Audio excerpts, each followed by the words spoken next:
me great pleasure to welcome Dan Pugh up to give us his talk. He's going to talk about future targets for treatment in large vessel vasculitis. There you are. I was worried you weren't here. There you are. Thank you, Mark.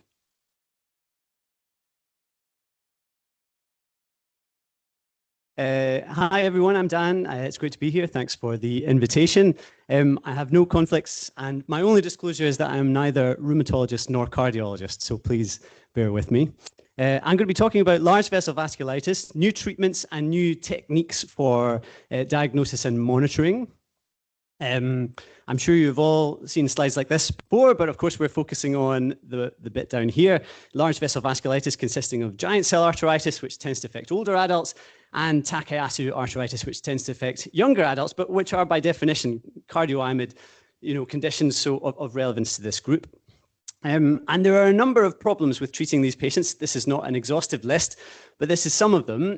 Diagnosis can be challenging, but probably more challenging than diagnosis is monitoring the disease over the lifespan of patients. When is it active? When is it inactive? What are symptoms related to?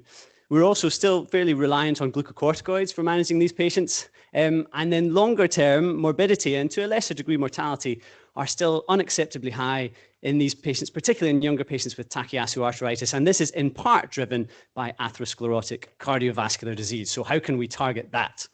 Thinking about imaging first. So imaging in large vessel vasculitis poses a challenge because, as you can see, the spectrum of disease is pretty broad. Anywhere within the kind of vascular tree can be affected. And so the ideal imaging modality would need to demonstrate reasonable coverage. It would need to adequately distinguish what is active disease versus what is damage versus what is something else entirely. It should be reasonably reproducible because patients may require longitudinal multiple scans as their disease progresses or improves, and it should ideally be available. And of the current imaging modalities available to us currently, all are flawed, and none of them quite tick all of the boxes that I mentioned. So we need something new, ideally. And here in Edinburgh, together with Glasgow, we did a prospective study of PET MRI to see whether that might be the imaging modality which could help us. And one of the key advantages of PET MRI is that it combines in the same scanner PET with MR images, so you can get these lovely MR sequences showing vessel wall thickness, etc., combined with MR angiography and PET, all within a kind of 45-minute window, potentially reducing the radiation exposure to the patient because you don't have the CT component. And we found that PET MR did improve our ability to distinguish between active disease, inactive disease, and response to treatment in patients with large vessel vasculitis. So potential promise. However, some drawbacks, I suppose. It's still not widely available. There aren't many PET MR scanners around in the UK and in other places. As well as that, with new advances in PET CT technology and total body PET technology, and the reduction in radiation doses that we're seeing with those technologies, then perhaps the radiation dose reduction with PET MR is kind of not as important as it was. The other problem with that study is that it used FDG. And of course, FDG is far from an ideal tracer. FDG is not specific to vasculitic inflammation. And so it's difficult to determine that whether what you're seeing is active vasculitis, or is it grumbling disease, or is it, as we've heard, atheroma, or is it something else entirely? So perhaps the future of PET imaging in large vessel vasculitis will relate to some of these novel PET radio tracers. And again, this is not an exhaustive list. We've heard about some of these tracers already, including this work from Jason Tarkin, who you heard from before lunch. I'm not sure if he's still listening, but this is lovely work using gallium dotatate in large vessel vasculitis, and you can see the uptake within the aortic wall and the great vessels there, which may well be more specific to vasculitic infection rather than other things. So work ongoing clearly, but definitely of interest.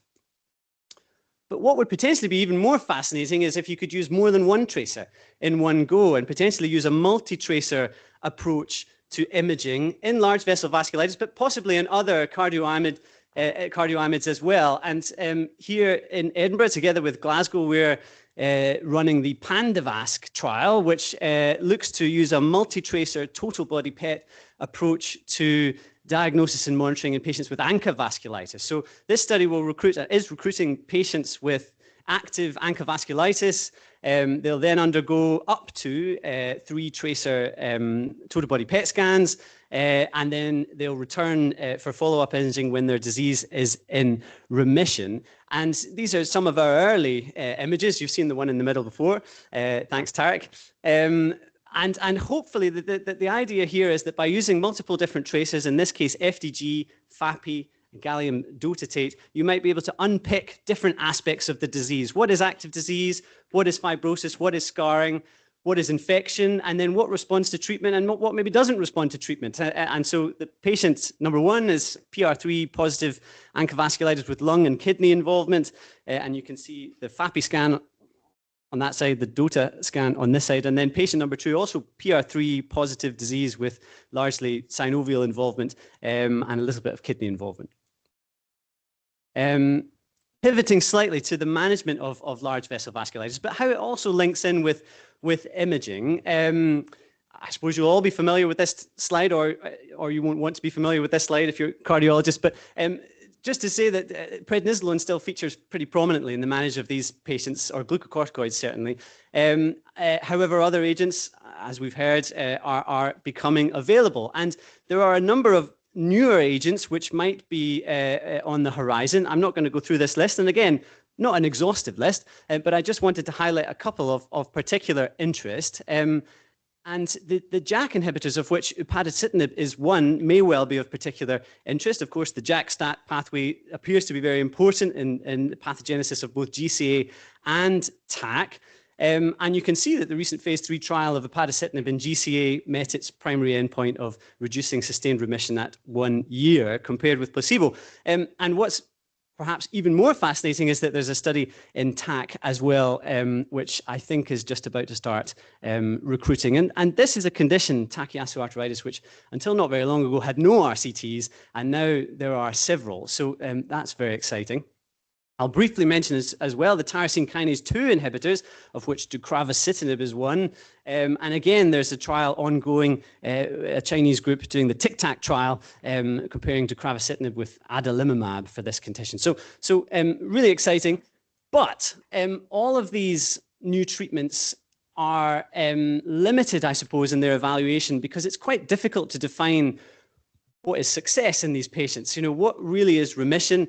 If patients still have symptoms, is this related to active disease, or is it scarring or vascular damage, or is it something else entirely? And actually, could we incorporate some of our newer imaging modalities into these clinical trials as endpoints? And I will mention the IL-23 blocker guselkumab, not because the study was particularly successful, because it didn't quite meet its primary endpoint, but because it did use PET imaging as a kind of exploratory secondary endpoint, and compared PET imaging scored via the PET-VAS score at baseline and at follow-up. So perhaps that's something that we can work in. And then what about B cells in large vessel vasculitis? Well, we know that B cells appear to be involved at various different stages of the disease, be that propagation or initiation of the disease. And we also have multiple ways of depleting B cells available to us, but I guess we don't quite know how B cells are involved and which patients might stand to benefit from B cell depleting therapies. And actually, could imaging help us define B cell involvement in large vessel vasculitis and guide treatment, or in fact, move us in a different direction? And again, together with Glasgow here in Edinburgh, we are hopefully about to start the rituximab GCA trial, which aims to use the radiotracer zirconium rituximab to map B cell activity within patients with active giant cell arteritis, and again, follow them through their disease course scanning again once they've had standard treatment. And I guess our hypothesis is that we will see B cell activity in these patients, that this will be diminished by current treatments, but probably not completely abrogated. So watch this space. Finally, then, in the last few minutes, I'll just focus on cardiovascular risk reduction in large vessel vasculitis. We've heard a bit about this. It's very topical. Atherosclerotic cardiovascular disease is accelerated in these patients, as it is in other inflammatory conditions, for some of the reasons that you can see here, and probably still underappreciated, as we've heard. And that led to the creation of this study, which is now recruiting in Edinburgh and hoping to recruit from Glasgow and other areas in Scotland as well. where we're aiming to understand the cardiovascular risk associated with patients with large vessel vasculitis in remission, and determine whether a dual treatment approach with SGLT2 inhibition and endothelin receptor antagonism might improve things for these patients. Why? What is the rationale for blocking the endothelin system in these patients? Well, partly it comes from our experience with ANCA vasculitis again, and you can see that here on the left. And partly we also found that endothelin-1, a key component of the endothelin system, is substantially elevated in TAC compared with healthy controls in one of our previous studies. And the rationale for combining that with dapagliflozin or with SGLT2 inhibition, well, we all know the potential cardiovascular benefits of SGLT2 inhibitors. We use them in CKD, etc. But obviously these treatments is unknown whether they are effective in large vessel vasculitis or other inflammatory diseases. One of the other potential advantages is that dapagliflozin or SGLT2 inhibitors might offset some of the potential for fluid restriction with ERAs.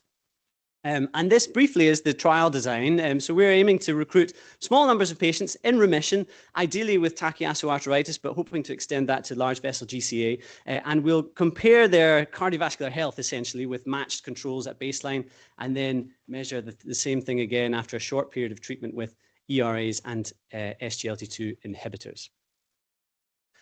So finally, I mean, cardiovascular risk in large vessel vasculitis, we've heard about this, it is there, but you will only find it if you look for it. Obviously, addressing modifiable risk factors is very important.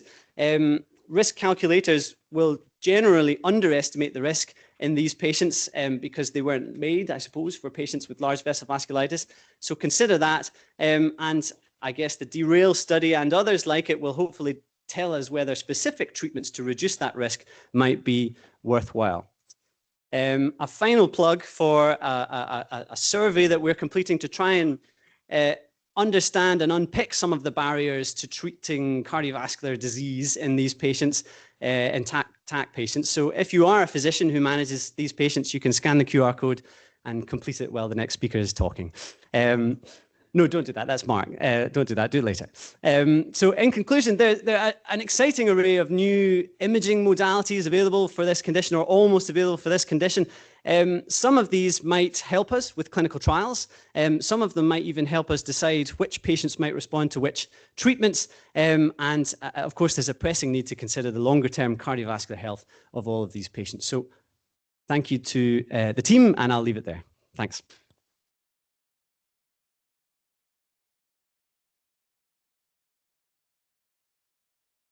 Does that work? Can you hear me? Great. Okay, so thanks, Dan. Fantastic talk. Have we got any questions from the audience?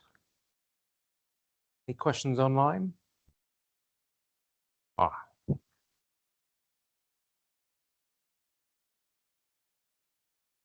Associated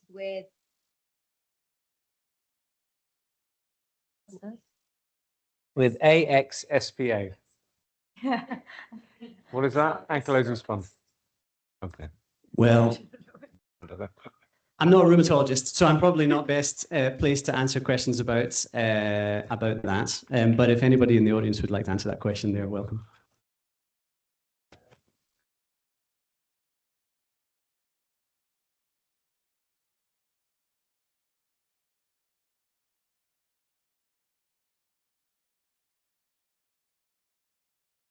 Okay, any other questions? Sorry, so Taryn was just saying that preferentially would use a TNF inhibitor because it captures targets for both diseases rather than an IL-6 targeted drug. But it's not common to see the two.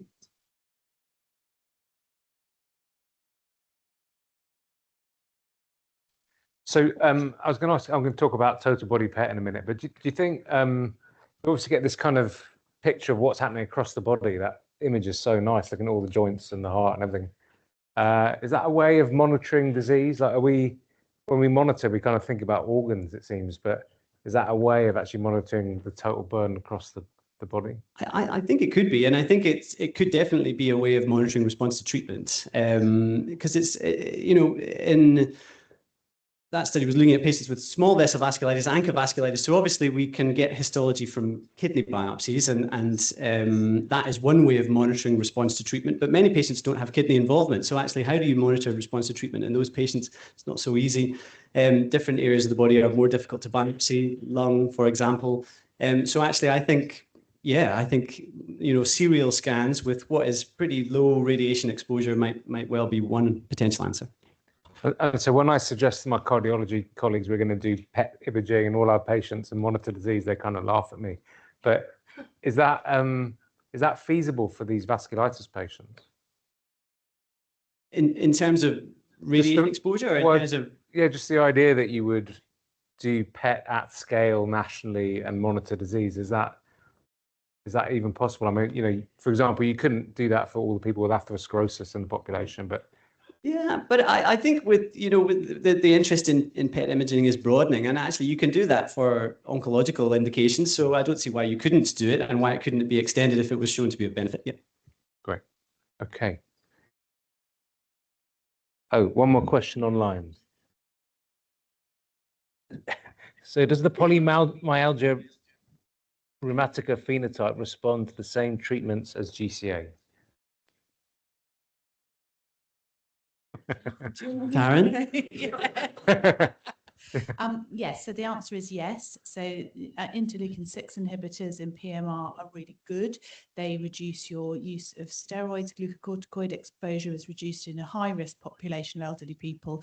And we know from PET imaging that PMR is an arteritis of the axillary arteries, as well as insertional enthesopathy around the shoulder and pelvic girdle. So IL-6 inhibition for PMR is something we can use. It is used in the US. It is used in some places in Europe. We're not allowed to give it under NHS England. Perhaps in Scotland you are. I don't know. Yeah, whether you do it, but it's certainly incredibly effective. So.